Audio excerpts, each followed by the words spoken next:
തമിഴ്നാട്ടിൽ 27-കാരനായ ക്ഷേത്രം സെക്യൂരിറ്റിയുടെ കസ്റ്റഡി കൊലപാതക കേസ് CBIക്ക് കൈമാറി. സംസ്ഥാന സർക്കാരിന്റേതാണ് ഉത്തരവ്. സ്റ്റാലിൻ സർക്കാരിനെ മദ്രാസ് ഹൈക്കോടതി രൂക്ഷമായി വിമർശിച്ചിരുന്നു.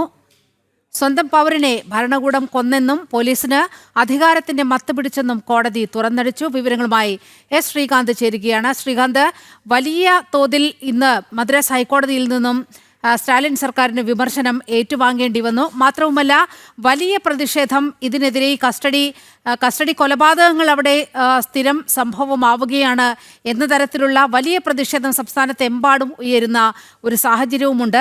ഈ ഘട്ടത്തിലാണോ CBI അന്വേഷണം പ്രഖ്യാപിച്ചുകൊണ്ട് സ്റ്റാലിന്റെ ഉത്തരവ് പുറത്തിറങ്ങിയിരിക്കുന്നത്?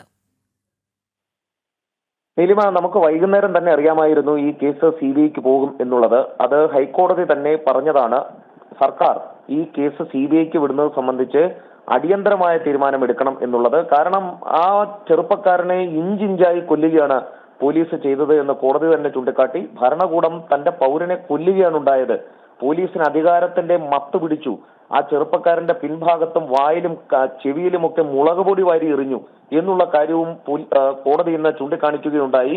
41 മുറിവുകളാണ് ആ ചെറുപ്പക്കാരന്റെ ശരീരത്തിൽ ഉണ്ടായിരുന്നത്. അടികൊള്ളാത്ത ഒരു ഇഞ്ച് പോലും ആ ശരീരത്തുണ്ടായിരുന്നില്ല എന്നും ഇന്ന് കോടതി ചൂണ്ടിക്കാണിക്കുകയും ചെയ്തു. അതായത് ഒരു പ്രാകൃത നിയമം, ഇത് ഏത് കാലഘട്ടത്തിലാണ്, ഏത് നൂറ്റാണ്ടിലാണ് ജീവിക്കുന്നത് എന്ന് പോലും തിരിച്ചറിയാത്ത വിധം ഒരു മനുഷ്യ ശരീരത്തെ ചിത്രവധം ചെയ്യുകയാണ് തമിഴ്നാട് പോലീസ് ചെയ്തത്. ഇതാ ഇപ്പോൾ CBI അന്വേഷണം വന്നിരിക്കുന്നു. ഒരു ജുഡീഷ്യൽ കമ്മീഷനെ നിയമിച്ചിട്ടുണ്ട് കോടതി തന്നെ.